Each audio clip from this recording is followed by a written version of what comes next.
কি এমন করলো বাংলাদেশ যে ভারত সেটা সহ্য করতে পারছে না? বাংলাদেশের জনগণ শেখ হাসিনাকে তাড়াইছে। এই সরকার আপনাদের সরকার হবে, কারণ এই সরকার আপনারা দীর্ঘ 18 বছর লড়াই করে আপনারা অর্জন করতে যাচ্ছেন। যে নির্বাচনটা হবে, দেশের মানুষ না দুনিয়াও জানে বিএনপি এবং ধানের শীষই জয়লাভ করবে। এটার কোনো বিকল্প নাই। হ্যাঁ, নিজেদের ভিতরে প্রত্যাশা প্রাপ্তির কিছু কিছু অসঙ্গতি থাকতে পারে, সেগুলো একটা ছোটো মাপে সেটাও বলবো না, কিন্তু মনে রাখতে হবে নিজের প্রত্যাশা পূরণ হয় নাই বলে রাগ করে যেমন উঠানে ভাত ছিটিয়ে খাওয়া যায় না, ঠিক তেমনি সরকার ছাড়া, নির্বাচনে জয়লাভ ছাড়া, সরকার ছাড়া বাংলাদেশের অনেক ক্ষতি হয়ে যাবে যদি তারেক রহমান প্রধানমন্ত্রী না করা যায়। এটা আপনাকে মনে রাখতে হবে। চারিদিকে যে ঘটনা দেখছেন, কি এমন করলো বাংলাদেশ যে ভারত সেটা সহ্য করতে পারছে না? বাংলাদেশের জনগণ শেখ হাসিনাকে তাড়াইছে। কেন তাড়াইছে?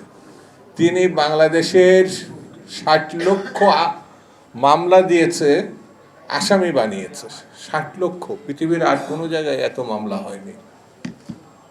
যে মহিলাটি দখলদার প্রধানমন্ত্রী সাহেব দাবি করে, সেই মহিলাটি এমন কোনো ব্যাংক নেই যেখান থেকে টাকা সরাই দেয়, এবং সেই টাকা দেশের মধ্যে না, বিদেশে পাচার করা হয়েছে, গুম করা হয়েছে, হত্যা করা হয়েছে।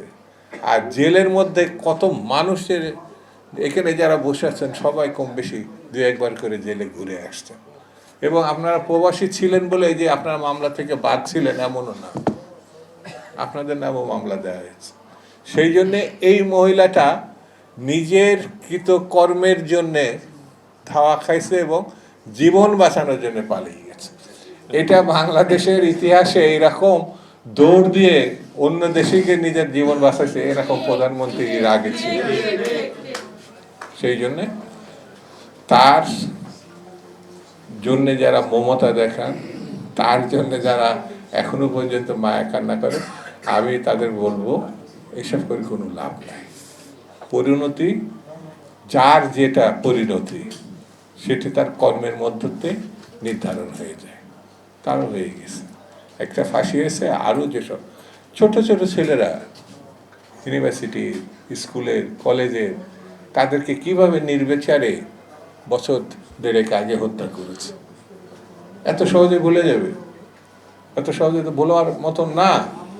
সেই জন্যে বন্ধুরা, আমি আজকে আপনাদের বেশি বিরক্ত করবো না, শুধু এতটুকু বলে, সামনে নির্বাচন, এই নির্বাচনেও সতর্ক থাকতে হবে।